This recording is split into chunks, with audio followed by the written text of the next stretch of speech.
ভবিষ্যতে বাংলাদেশের পরবর্তী প্রধানমন্ত্রী কে হওয়া উচিত, এই বিষয়ে আমি যে ভিডিওগুলো দিয়েছিলাম অনেকেই মতামত দিয়েছে। এই বিষয়ে আমি আরও কন্টেন্ট করতে চাই এবং নির্বাচনের আগ পর্যন্ত এটি চালিয়ে যেতে চাই। যদি আপনারা সাথে থাকেন, ওনাকে সাথে নিয়ে আর কি কন্টেন্ট করব।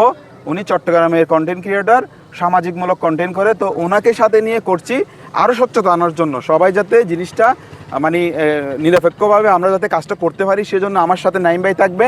তো আমরা আজকে হচ্ছে কর্ণফুলী নদীর পাড়, এটা কালুরঘাট পশ্চিম পারে, এটা নাকি বুড়ো পার্ক বলে, এটাকে হয়তো বলতে পারে, কিন্তু আমরা এটার প্রকৃত নামটা জানি না। এটা কর্ণফুলী নদীর পাড়। আমরা এখানে যারা আছে, এখানে যারা ভিজিট করতেছে, কাজ করতেছে, যে কাজে আসুক তাদের কাছ থেকে জিজ্ঞেস করবো। তো নাইম ভাই, আপনি কি বলবেন এই বিষয়ে? অবশ্যই আমরা আজকে একদম নিরপেক্ষভাবে ভিডিও করব।